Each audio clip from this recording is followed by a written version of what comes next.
I'm very excited today to share with you the beginning of a video series that we're starting here, and that is how we mobile hunt smaller properties in southern Ohio. I have approximately a small handful of farms around my house here in southern Ohio, and between all of those farms there's maybe 9 or 10 different locations that I've broken those down into separate little locations within those farms that have different access points, which is, in my opinion, the most important thing to hunting, especially small acreage, is access. So we're going to be documenting that journey of how we're scouting the properties, hanging trail cameras, where we're hanging them, why we're hanging them, and preparing stand sites, and all the way up to the point where when we start filming hunts, we're going to put it all together. So I want to try to share as much information on where we're hunting, how we're hunting, what's going on. I'm going to share information on things that I've done wrong here in the past, things I've learned, things I've done right, and things I've done wrong. So I don't have a wall full of deer, though I have killed some pretty decent bucks. The big holdup that I've had has been a lack of time. I have had a lot of work. I've worked a lot more than I've cared to be honest, and I haven't had as much time to hunt in the past. But thanks to the mobile hunting community, you guys have been very generous, and to us here at Bullman Outdoors, and I really appreciate that. And these videos are kind of my way to try to give back to the community by sharing as much knowledge and information and just hands-on things that are going on, so you can try to learn with me while I learn things and show you what I'm doing. And I'm really excited about the opportunity to share these videos. So if that sounds like something you'd be interested in, go ahead and hit the subscribe button, hit the bell notification to be notified when these videos are dropping. I'm going to try to put one up, at least one up a week. I'm really excited about creating as much content as I can, just to share as much information as I can. And I really appreciate y'all watching, and have a blessed day. This piece that I'm scouting today is just a really big field next to my house, and there's a piece of cover that's been growing for maybe 15 years, and it's probably less than 10 acres, but it's a pretty nice piece. It comes to a corner down here, and there is a lot of traffic coming through that corner. I'll show some pictures of some bucks I've been coming through there, and historically it's been a great place to get pictures, and it's kind of down in the bottom, and the wind is more difficult to hunt down there. So I'm going to gather pictures of these bucks, and I'm going to put it against one of the weather apps and see where, when the bucks are coming through there. And I'm hoping to find a scrape down there. I know there was a bed down there I found last year, and I think there was a scrape near that bed. So I'm hoping to put this camera on that bed, and this is the field that we're looking around. You can see over here there's a browse line around the whole thing, and that corner down there is another spot that we're going to go to in another couple days. But it's basically a tree line, 2 tree lines coming together. It forms a T, goes to a thick bedding area on that side back that way, and then that tree line goes down through there, and there's more bedding. There's a secluded field back there where the bucks are bedded around. This field's just an outstanding spot. This corner is a great spot. This corner is a great spot. So we're going to get around. We're going to look along this line here. Maybe find a scrape if we're lucky. But we're going to get down in there and get a couple stand sites prepared. Last year I was hunting in that little clump right there. It's right by the road. And there was a bunch of rubs, and there was a scrape right there by the road, and I thought, what the heck, I'll sit up in here. And I did have a buck come under me, just a little buck. But what I did see, and I had the wind was blowing back that way where I was at. So that day a buck come out somewhere right in here, and he worked his way down through here, which was the wind nearly in his face. He turned up this corner, come up this way, and then went in there and headed back over into the big woods over there. So what I'm going to be doing is I'm going to look for a spot to put a little place, a stand site right in there to hunt this same wind, and believe that those bucks are going to be doing that same thing on that same wind. So I'm using that, that's some intel that I got in the field. And you know, typically you see something like that and it's not an accident, especially if you see it twice. If you see it twice, that means, in my opinion, that's a pattern. So I'm going to go on off this one observation because that makes really good sense. And I'm going to put a stand site up right over in there. And we're going to go down in this corner and check it out. So we'll see what we can find. You can see this back in here is just really thick. And just some really good looking bedding cover. And I found beds and tons of rubs in there. I know they're bedded in here. I killed a buck out of here, was bedded in here a couple years ago, coming into the woods over there. And I'm really super excited to be able to be prepared this season and hunt this corner. That little clump of trees right there, whoa. There had been a ton of rubs on there, and I believe a buck could have been laying right up against that little clump and looking out through here. And this little circle right there, there's a high likelihood there could be a buck bedded right in here somewhere. I've suspected it for multiple years, and I'm not going to get in there right now and find out because it's just a little too close to season, and I don't want to be getting in beds if I don't have to, and I don't necessarily have to get into that one. Here's that hot little corner, and you can also see a browse line along the whole edge of this field, just a really distinct browse line, and that's that tells you there's a lot of deer activity when there's a heavy hard browse line like that along the field edge. That typically tells you where they're coming out from and where they're hanging out at. But you can see along this whole field there's a browse line pretty much along the whole field. We're gonna look in here in this middle. There's a spot where those pine trees are right there, where the tree line comes up and joins this area over here. I believe that could be where that buck come from.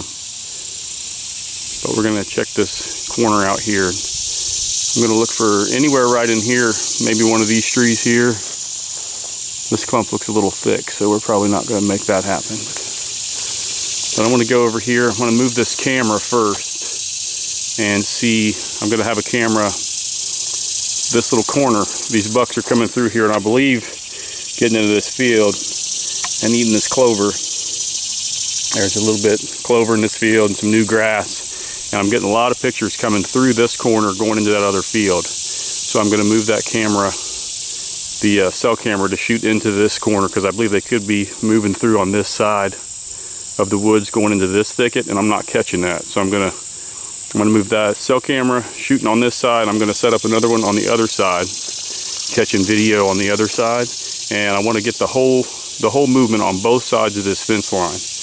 So I'm going to put cameras facing each side of this fence line here, and I'm going to have them facing each direction, and I'm going to be able to see what is coming through both sides and when they're on which side and what wind they're using when they're coming through, and kind of use that as to formulate a plan for when I'm going to hunt this spot once it starts getting a little bit better. One thing I'll mention, if you can notice, is this entire field is a higher level than this, and this entire field drops down into this corner here. So any bucks coming through here, when the thermals are dropping, all of the scent from around this whole entire field is going to come down into this one little corner right here. And that's why those bucks are using that area so much, because all of the thermals are gathering down here, and I'm sure there's wind swirls. So that's going to be one of the difficult things that we're going to have to figure out, is how we're going to be able to hunt this with the thermals and with the wind. Ideally, I could have 3 cameras on this little fence line. I've got one on this tree, that big tree right there, and it's shining out into this field, and that's where I'm getting bunches of pictures. And the bucks look like they're coming through.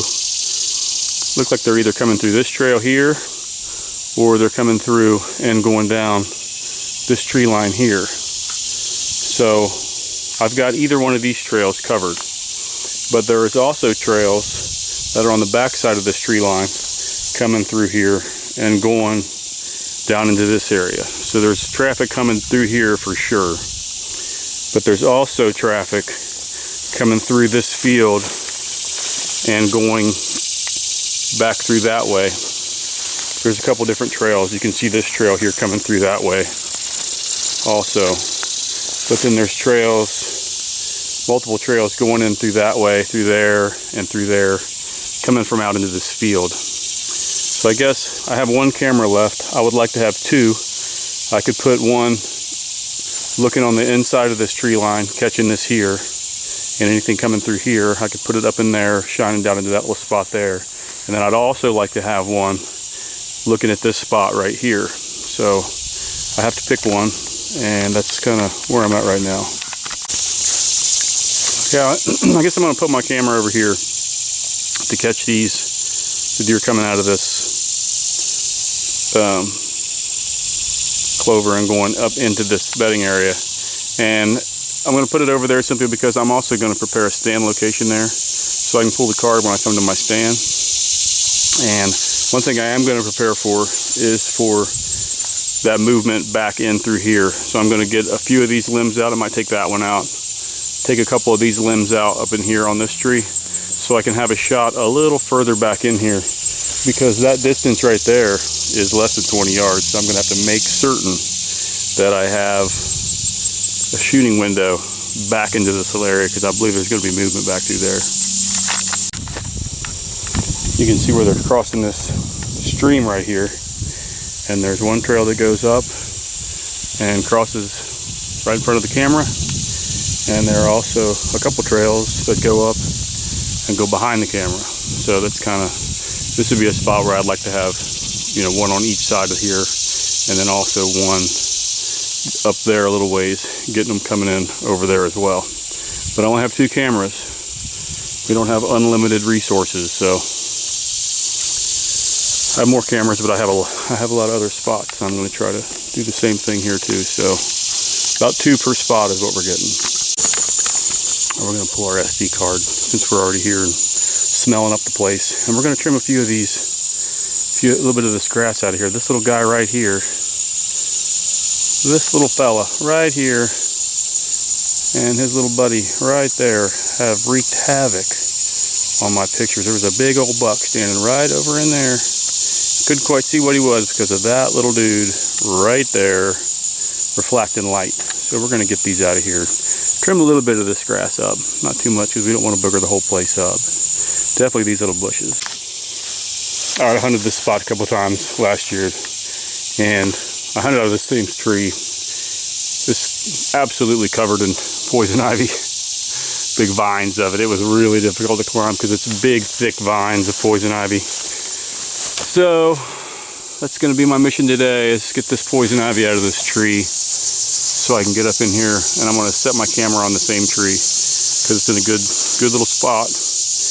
And that'll be one location. I'd like to be down here in this bottom, but I don't think we're going to do that. I think this is still going to be a really good spot, and then we'll probably maybe set something up there a little further. I'd like to be down here in this bottom a little ways, just shoot on the other side of that tree line right there, but there's just nowhere good to hunt without doing a massive amount of limb removal, and I'm not prepared to do that today, and I don't want to do that anyway this late in the season. I don't want to disrupt things that much. I don't think it would be that big of a deal, especially in November, but I may be able to hunt here on a bedding pattern, so we'll see what happens. This really is the best tree for this area. I have a couple of different shots. I'll hunt that same kind of wind, that the wind blowing right over that way. It'll be coming down this line most likely, or from here somewhere. We'll have a wind blowing here, ideally. Maybe here will be just off wind that they talk about. We'll have rising thermals, so they should pull. The thermals in the morning should pull up. I can't hunt this stand in the evening because our thermals will be sinking, and it'll be dropping down into this bottom. So won't be able to do that. But this tree is the best tree in this spot, and it has just this massive growth of poison ivy. And I'm going to climb up here and get it all down because I have to have this tree. Okay, tons of work later. Got an outstanding looking tree to hunt, and this entire little bottom is this little spot here is the bottom, and this whole field the thermals in the evening will come down into this spot. So, and we'll all pool down here into this drainage and run off down through that way, and that's kind of how those thermals are going to work. So with all the thermals dropping around here, we won't be able to hunt this in the evening, as this is a lower spot. But it's going to be great for in the morning, as the thermals will all be rising. They'll be rising up out of here. That movement that I seen that big buck do last year, coming down this line on a wind blowing about this direction, will be perfect, as it'll be a just off wind. He'll be coming down through here. The thermals will be rising. The wind will be almost in his face, so he'll feel perfect. He'll feel secure. That buck came down this way, and he turned this corner, and then he went in through here, and had the wind almost straight in his nose. So by the time they come through here, I'll have a shot all through here, and if they come in through this way, I'll also have a shot through this way. I've got to take this little limb out here and a couple limbs down through there to have a shooting lane over into that, coming through out of this thick stuff through here. I'll have just maybe a 10-yard area where I'll be able to shoot. But this is going to be a fantastic location. And then I'm going to put my camera up on here. I may want to take this tree down so I don't get any false triggers. But this is going to be an absolutely fantastic location. If you get in the area where you're going to be shooting, and you get down about deer level and look up at your stand location, I'm going to be right up in there shooting. So to see that branch right there is for sure in the way. We've got just a few little ones right here. I may take off this branch and that branch, and then this little branch hanging over right here. So just a few branches, and I'm going to be in pretty good shape to have well, just a very short window shot opportunity. So you have to be prepared, you have to be ready, and you can't be looking at Facebook. Okay, here we are again at deer level. Let's see, here's my location right there. That's dead. Let's see, right there. That's gonna be about where my head is. So I'm gonna shoot from about right there and bring that back. We're looking right here. Took those limbs out. It's nice and open right here. And then through here, up to this area, I have just a few feet, maybe 5 feet or so, where I can shoot the deer at. I don't want to take too much, because I don't want to make it uncomfortable and push them back in through here further, coming back through there where it's nice and thick. So it's kind of a balancing act, how much to take, how much not to. To get any further over, I'd have had to get into these, take more of these branches up in here. And I just didn't want to do that. I think this is sufficient, and I can't wait to come back here and check it out. Probably in late October, early November. I'm not sure if I'll hunt back here for an early October feeding pattern or not. I guess it depends on what my cell cams are telling me. Stay tuned. Okay, we got her all done. Got our camera up. Pretty good piece up in the tree there. That other camera on the other side of this tree line is right at ground level. And for one, I couldn't get up the tree. I would like to get up the tree a little higher. But in that particular area, the deer are just walking through. They're just walking on a trail. They're not spending a whole lot of time hanging out there. Where this area is kind of a staging area to come out into this field to feed in the evening. Down here in the bottom, I believe bucks will be down here scent checking as the thermals drop. So I don't want a camera down low where they can pick it off, you know, see it. So I'll get this camera up. It's probably 10 or 12 feet. That should be pretty good. Kind of shining down in this center area. Should do pretty good, but I know that there's bucks bedded in this field, or around this field. I know there's bucks bedded, at least one, in this thick area. They bed in the woods. They bed along here. Tons and tons of rubs along this area. I know they bed in that far area over there. So this field is my biggest bet for mature buck success. So, you know, we've seen, you know, lots of bucks out in this field and around the field. So I'm going to put both my cell cameras. I'm going to put 2 cell cams on this area, looking at both sides of this fence line, to get a better idea of how they're coming. And I'm going to go to that other corner in another couple days, maybe tomorrow. And I'm going to put 2 more cell cams on each side of that. I want to really know what's going on down this fence line and have a good solid plan for November. My rut hunts, early rut, early November. I didn't do enough scouting. I didn't have enough bedding areas located, so I can't really hunt on a feeding pattern. I'm just kind of be throwing darts in the wind trying to do that. So I'm going to set up these cameras, get a couple spots ready for rut movements, and should be good and ready for November. So stay tuned, we'll see what happens.